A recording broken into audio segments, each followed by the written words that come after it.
السلام علیکم ورحمۃ اللہ وبرکاتہ۔ اللہم انت ربی لک الحمد کما ینبغی لجلال وجہک وعظیم سلطانک، اللہم صلی علی سیدنا محمد وبارک وسلم علیہ۔ آج کے درس حدیث میں ہم انشاءاللہ درود شریف کے فضائل دیکھیں گے سورہ الاحزاب کی روشنی میں۔ جیسے کہ اللہ تعالیٰ نے سورہ الاحزاب میں فرمایا کہ اللہ تعالیٰ اور فرشتے نبی صلی اللہ علیہ وسلم پہ درود و سلام بھیجتے ہیں، اے مومنو آپ بھی اللہ کے نبی پہ درود و سلام بھیجیں۔ درود شریف کے فضائل کے بارے میں احادیث بے شمار ملتی ہیں اور اس کے احکامات بھی ہمیں احادیث میں مل جاتے ہیں۔ تو آج ہم درود شریف کے فضائل اور احکامات کے بارے میں شروع کرتے ہیں۔ بسم اللہ الرحمن الرحیم۔ حضرت ابو ہریرہ رضی اللہ تعالیٰ عنہ سے روایت ہے کہ رسول اللہ صلی اللہ علیہ وسلم نے فرمایا، جو شخص مجھ پر ایک مرتبہ درود بھیجتا ہے اللہ تعالیٰ اس پہ 10 رحمتیں نازل فرماتا ہے، اور ایک مرتبہ درود شریف پڑھنے پر 10 گناہ معاف ہوتے ہیں اور 10 درجات بلند کر دیے جاتے ہیں۔ حضرت انس رضی اللہ تعالیٰ عنہ سے روایت ہے کہ رسول اللہ صلی اللہ علیہ وسلم نے فرمایا، جو شخص مجھ پر ایک مرتبہ درود بھیجتا ہے اللہ تعالیٰ اس پہ 10 رحمتیں نازل فرماتا ہے، اس کے 10 گناہ معاف کر دیے جاتے ہیں اور اس کے درجات بلند کر دیے جاتے ہیں۔ درود شریف کثرت سے پڑھا جائے تو پریشانیوں سے نجات ملتی ہے۔ حضرت ابی بن کعب رضی اللہ تعالیٰ عنہ بیان کرتے ہیں کہ انہوں نے نبی صلی اللہ علیہ وسلم سے پوچھا کہ اللہ کے رسول میں آپ پہ کتنا زیادہ درود بھیجوں؟ آپ صلی اللہ علیہ وسلم نے فرمایا کہ جتنا تو چاہے۔ تو انہوں نے پوچھا کہ کیا چوتھا حصہ؟ آپ نے فرمایا اس سے زیادہ کر لو تو زیادہ بہتر ہے۔ تو انہوں نے فرمایا آدھا حصہ؟ آپ نے فرمایا جتنا تم چاہو، اگر اس سے زیادہ کر لو تو وہ زیادہ بہتر ہے۔ تو ابی بن کعب نے کہا 2/3۔ آپ صلی اللہ علیہ وسلم نے فرمایا جتنا چاہو، اگر اس سے زیادہ کرو گے تو وہ تمہارے لیے بہتر ہے۔ میں نے کہا میں آپ پر درود ہی پڑھتا رہوں؟ تو آپ صلی اللہ علیہ وسلم نے فرمایا کہ پھر تو تم پریشانیوں سے بچا لیے جاؤ گے اور تمہارے گناہ معاف کر دیے جائیں گے۔ ایک روایت میں یہ بھی ہے کہ تب تو تمہیں اللہ تعالیٰ دنیا و آخرت کی پریشانیوں سے بچا لے گا۔ یہ ترمذی کی اور صحیح الالبانی کی حدیث نمبر 2457 ہے۔ قیامت کے دن نبی صلی اللہ علیہ وسلم کے سب سے زیادہ قریب وہی ہوگا جو سب سے زیادہ آپ صلی اللہ علیہ وسلم پر درود شریف بھیجتا ہوگا۔ حضرت ابن مسعود رضی اللہ تعالیٰ عنہ سے روایت ہے کہ رسول اللہ صلی اللہ علیہ وسلم نے فرمایا کہ قیامت کے دن لوگوں میں سے جو سب سے زیادہ میرے قریب ہوگا وہ ہوگا جو سب سے زیادہ مجھ پہ درود بھیجے گا۔ یہ ابن حبان کی اور ترمذی کی روایت ہے۔ تو اب یہاں جیسے کہ ہم پہلے ذکر کر چکے ہیں کہ نبی صلی اللہ علیہ وسلم پہ درود و سلام محبت کا تقاضا ہے، اور محبت اطاعت مانگتی ہے، اور جب محبت ہوتی ہے تو اطاعت آسان ہو جاتی ہے۔ اس کے علاوہ یہ کہ جب ہم کسی کی طرف سے بھلائی پاتے ہیں تو ہم اسے دعا دیتے ہیں، اور سب سے بھلائی کیا ہے؟ اللہ تعالیٰ کے نبی صلی اللہ علیہ وسلم نے ہمیں وہ دین سکھایا، اللہ تعالیٰ کا پیغام پہنچایا اور ہمیں دوزخ سے بچنے کی راہ سجھائی۔ اور جس طرح کہ نبی صلی اللہ علیہ وسلم نے حجۃ الوداع کے موقع پہ شریک حج لوگوں سے یہ سوال کیا تھا کہ کیا میں نے اللہ کا پیغام آپ تک پہنچا دیا؟ تو سب نے جواب دیا تھا کہ پورا پہنچا دیا ہے۔ تو درود شریف پڑھنا بھی دراصل ہم اللہ تعالیٰ کا بھی شکریہ ادا کرتے ہیں، اور اللہ تعالیٰ کے سامنے یہ گواہی دیتے ہیں کہ آپ کے نبی محمد صلی اللہ علیہ وسلم نے ہم تک پورا اسلام، پورا پیغام جیسا آپ نے ان پہ نازل کیا ویسا ہم تک پہنچا دیا، اور ہم اس کے گواہ ہیں۔ اور اس لیے اس بھلائی پہ اور اس نیکی پہ اور اس احسان پہ ہم یہ دعا کرتے ہیں کہ اللہ تعالیٰ ان پہ رحمتیں اور برکتیں نازل فرمائے۔ تو یہ وہ شکریہ بھی ہے، اور یہ وعدہ بھی ہے، اور یہ عہد بھی ہے، اور یہ تسلیم کرنا بھی ہے اس پیغام کو، اور قبول کرنا بھی ہے اس پیغام کو، اور محبت بھی ہے، اور اطاعت کا جذبہ بھی ہے۔ یہ ساری چیزیں درود شریف پڑھنے سے ہمیں جو فضائل ملتے ہیں، جو فوائد ملتے ہیں، جو دنیا آخرت میں ہماری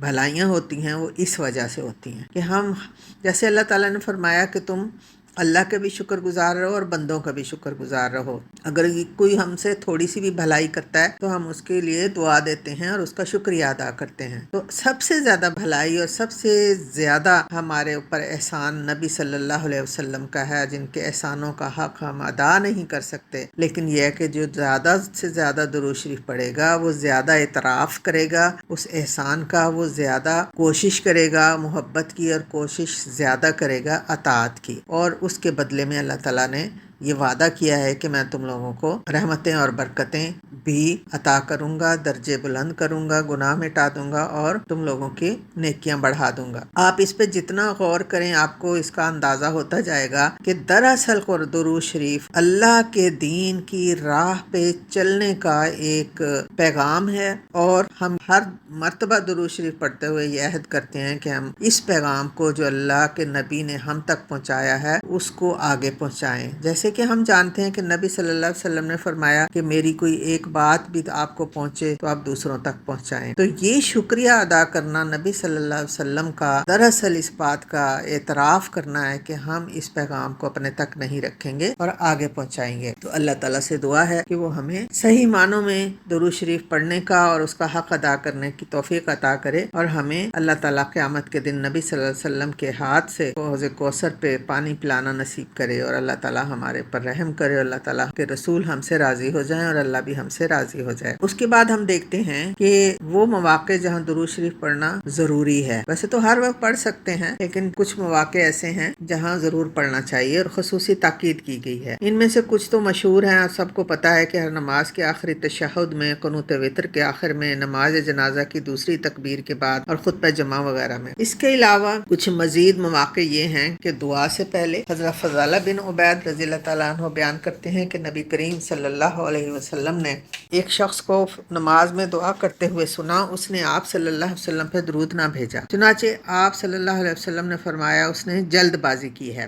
پھر آپ نے اسے بلایا اور فرمایا تم میں سے کوئی شخص جب نماز پڑھ لے، جب نماز ادا کر چکے تو سب سے پہلے اللہ تعالیٰ کی تعریف و ثنا بیان کرے، پھر نبی صلی اللہ علیہ وسلم پہ درود بھیجے، اس کے بعد جو چاہے اللہ سے مانگے۔ یعنی اللہ تعالیٰ سے دعا کرنے کے لیے اللہ تعالیٰ کا شکریہ ادا کرنا، اللہ کی تعریف کرنا اور اس کے نبی صلی اللہ علیہ وسلم کا شکریہ ادا کرنا ضروری ہے کہ جس نے ہمیں یہ توفیق دی اور ہمیں یہ مقام دیا کہ ہم براہ راست اللہ سے جو چاہے مانگ سکتے ہیں۔ یہ ابو داؤد کی حدیث ہے 1408 ہے۔ اور حضرت عمر ابن خطاب رضی اللہ تعالیٰ عنہ فرماتے ہیں کہ بے شک دعا آسمان اور زمین کے درمیان رکی رہتی ہے اور کوئی دعا اوپر نہیں جاتی یہاں تک کہ آپ نبی صلی اللہ علیہ وسلم پر درود بھیجیں۔ اب یہاں یہ بات اس طرح آپ سمجھ سکتی ہیں کہ اگر آپ نے کسی کو کوئی چیز بھیجی ہے، پوسٹ کی ہے، خط ہے یا کوئی چیز ہے یا ہدیہ ہے، لیکن آپ نے اس پہ ایڈریس بھی لکھ دیا ہے، سارا کچھ لکھ دیا ہے، لیکن آپ نے ٹکٹ نہیں لگائی، اور وہ ٹکٹ نہ لگانے کی وجہ سے وہ کسی نہ کسی طریقے سے پہنچ تو جائے گا، لیکن جس کے پاس جائے گا اس کے پاس وہ ویلڈ نہیں ہوگا۔ پہلی بات تو یہ ہے کہ وہ وہاں سے چلے گا ہی نہیں، پوسٹ آفس میں پڑا رہے گا۔ تو نبی صلی اللہ علیہ وسلم کو دعا سے پہلے اور دعا کے بعد درود شریف پڑھنا اس کو محفوظ کر دینا ہے اور اس کو صحیح ایڈریس پہ پہنچا دینا ہے۔ اس لیے دعا اس کے بغیر زمین اور آسمان کے درمیان لٹکی رہتی ہے جب تک کہ آپ درود شریف نہ پڑھیں۔ جب نبی کریم صلی اللہ علیہ وسلم کا ذکر کیا جائے تو ذکر کرنے والے اور سننے والے دونوں کو آپ صلی اللہ علیہ وسلم پہ درود بھیجنا چاہیے۔ نبی صلی اللہ علیہ وسلم نے فرمایا اس آدمی کی ناک خاک میں ملے جس کے پاس میرا ذکر کیا گیا اور اس نے مجھ پہ درود نہ بھیجا۔ یہ ترمذی کی حدیث ہے 3545۔ اب یہاں بھی یہ بات سمجھ آتی ہے کہ وہ انتہائی ناشکرا اور نا قدردان ہے، اس کے اندر قدر نہیں ہے اس بندے کی جس نے اس کے ساتھ بھلائی کی اور وہ برباد ہو گیا۔ تو اللہ کے نبی صلی اللہ علیہ وسلم کا شکریہ ادا کرنا اور ان کے احسانوں کا بدلہ چکانا ہمارے اختیار میں نہیں، ہمارے بس میں نہیں ہے، لیکن ہم جو اللہ تعالیٰ نے ہمیں سکھایا ہے اتنا کرنا ہم پہ واجب ہے، اور جو ایسا نہیں کرے گا اس کو اللہ تعالیٰ کے نبی صلی اللہ علیہ وسلم نے خود بد دعا دی ہے اور اس پہ حضرت جبرائیل علیہ السلام نے آمین کہا ہے۔ تو اس سے اس بات کا اندازہ ہوتا ہے کہ درود شریف کی کتنی اہمیت ہے اور اس کے معنی، مفہوم، شعور کا کتنا زیادہ ادراک ہونا چاہیے۔ ہمیں اس طرف بھی توجہ دینے کی ضرورت ہے کہ خالی زبان ہلانے سے وہ فضائل نہیں ملیں گے جو بتائے گئے ہیں۔ پھر ایک اور حدیث میں ہے، ترمذی کی حدیث ہے کہ بخیل وہ ہے جس کے پاس میرا ذکر کیا جائے اور وہ مجھ پہ درود نہ بھیجے۔ یعنی یہ دیکھیں کہ بخیل اسے کہا جاتا ہے جو کسی کے احسان کا بدلہ نہ چکائے اور اس کا شکریہ ادا نہ کرے، اور جو کچھ اس کے پاس جو اسے دینا چاہیے دوسرے کا حق بنتا ہے وہ اس کو نہ دے، تو وہ بخیل ہے۔ اسی طرح ارشاد نبی صلی اللہ علیہ وسلم ہے کہ جب تم مؤذن کو سنو تو تم بھی اسی طرح کہو جیسے وہ کہے، پھر مجھ پر درود بھیجو، کیونکہ جو شخص مجھ پہ ایک مرتبہ درود بھیجتا ہے اللہ تعالیٰ اس پہ 10 مرتبہ رحمتیں بھیجتا ہے یا 10 مرتبہ اس کی تعریف کرتا ہے۔ پھر مسجد میں داخل ہوتے اور اس سے نکلتے ہوئے بھی پہلے درود شریف پھر مسنون دعا پڑھنی چاہیے۔ حضرت اوس بن اوس رضی اللہ تعالیٰ عنہ سے روایت ہے کہ رسول اللہ صلی اللہ علیہ وسلم نے جمعہ کے بعد خصوصیات کا ذکر کرتے ہوئے ارشاد فرمایا کہ تم اس دن یعنی جمعے کے دن مجھ پہ زیادہ درود بھیجا کرو کیونکہ تمہارا درود مجھ پر پیش کیا جاتا ہے۔ صحابہ کرام رضی اللہ تعالیٰ عنہم نے کہا اللہ کے رسول صلی اللہ علیہ وسلم ہمارا درود آپ پر کیسے پیش کیا جائے گا جبکہ قبر میں آپ کا جسد اطہر تو بوسیدہ ہو جائے گا؟ رسول اللہ صلی اللہ علیہ وسلم نے جواب دیا بے شک اللہ تعالیٰ نے زمین پہ یہ بات حرام کر دی ہے کہ وہ انبیاء کے جسموں کو کھائے۔ یہ ابو داؤد کی حدیث نمبر 1047 ہے۔ اور صبح و شام بھی اللہ تعالیٰ کے نبی صلی اللہ علیہ وسلم پہ درود پڑھنا افضل ہے اور واجب ہے۔ جو آدمی صبح کے وقت 10 مرتبہ اور شام کے وقت 10 مرتبہ مجھ پہ درود بھیجتا ہے اسے قیامت کے دن میری شفاعت نصیب ہوگی۔ تو اللہ تعالیٰ سے دعا ہے کہ وہ ہمارے ہر درود شریف کو قبول کرے اور ہمارے لیے دنیا آخرت میں نجات کا باعث بنائے۔ السلام علیکم ورحمۃ اللہ وبرکاتہ۔